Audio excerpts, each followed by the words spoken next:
MySejahtera bunuh selangkah.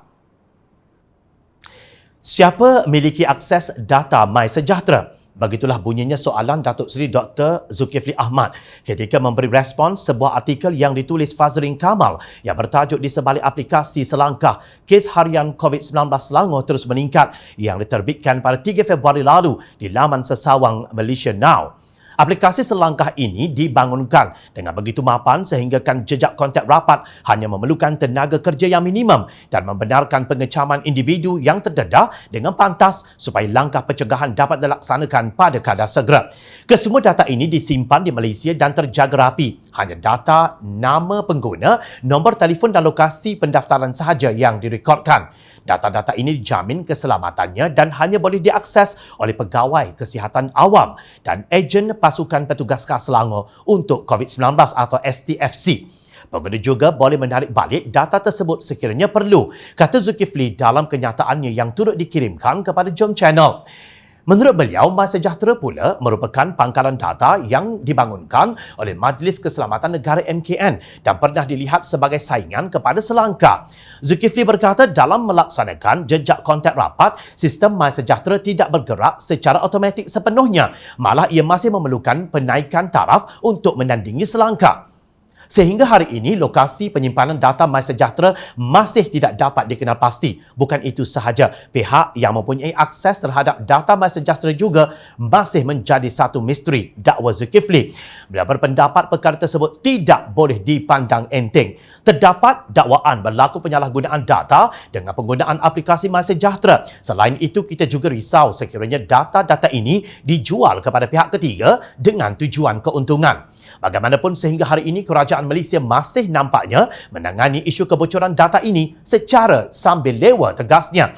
Zulkifli bertegas bahawa Selangkah merupakan aplikasi yang lebih baik, namun amat malang sekali apabila kedua-duanya tidak diintegrasikan untuk melahirkan potensi yang sebenar. Sebaliknya pada 3 Ogos 2020, Menteri Kanan Pertahanan Datuk Seri Ismail Sabri Yaakob mengumumkan bahawa setiap premis perniagaan wajib mempunyai kod QR MySejahtera. Malang sekali apabila terdapat banyak pihak yang disaman penguatkuasa kerana tidak menggunakan MySejahtera. Arahan MKN itu yang jelas sengaja dirancang untuk meminggirkan Selangkah, menyusahkan ramai orang, tegas Zulkifli yang juga pengerusi Selangor Task Force COVID-19 atau STFC serta bekas Menteri Kesihatan. Beliau juga menegaskan situasi tersebut menyebabkan usaha memerangi COVID-19 terbantut kerana STFC terpaksa bekerja keras untuk memulihkan epidemik di Selangor tanpa sebarang bantuan data daripada Kementerian Kesihatan Malaysia KKM ataupun Kerajaan Malaysia.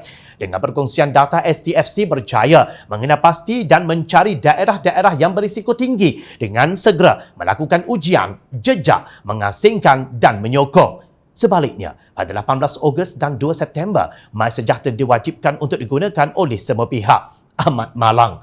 Keengganan pusat untuk berkongsi data dengan Kerajaan Selangor menyebabkan kerja kami menjadi sukar seperti teraba-raba di dalam bilik yang gelap atau bertinju dengan mata kami ditutup, keluh pakar toksikologi itu. Beliau menjelaskan bahawa punca utama di sebalik lonjakan mengejut kes COVID-19 di Selangor ialah kerana kes pada tahun 2020 dan juga Januari 2021 baru saja dilaporkan dan tidak mewakili nombor semasa.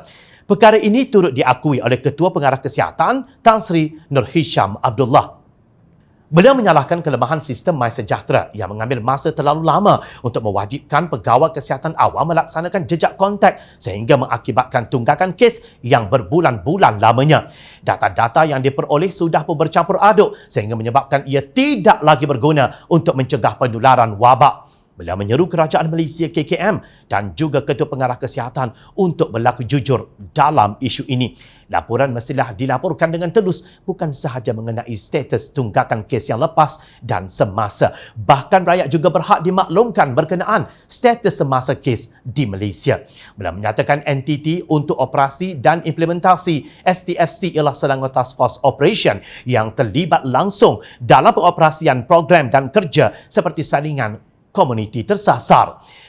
Kata Zulkifli, STFO dibantu oleh Pasukan Tindakan dan Bantuan Persatuan Perubatan Islam Malaysia, IMERIT. STFC pula menggunakan sumber dan kepakaran serta pengalaman Emirates dengan tidak membayar imbuhan yang sepatutnya. Bahkan sebahagian kerja dilakukan secara pro bono atau sukarela. Sementara kami amat insaf menangani cabaran melandaikan lekuk epidemik di Selangor. Izinkan saya menegur supaya anda berpada-padalah untuk membuat kesimpulan atau kecaman terhadap prestasi di Selangor, tegasnya. Jom China amat terharu dengan kegigihan pasukan STFC dan STFO Selangor sebagai wira-wira yang tidak pernah didendang, menjalankan amanah walaupun menerima tekanan daripada pihak yang mempolitikkan pandemik COVID-19. Pasukan ini bekerja keras, bukan sekadar memberi cadangan minum air suam seperti yang pernah disebut oleh Menteri Kesihatan Datuk Seri Adham Baba. Allah Subhanahu Wa Taala sahaja yang membalas jasa kalian.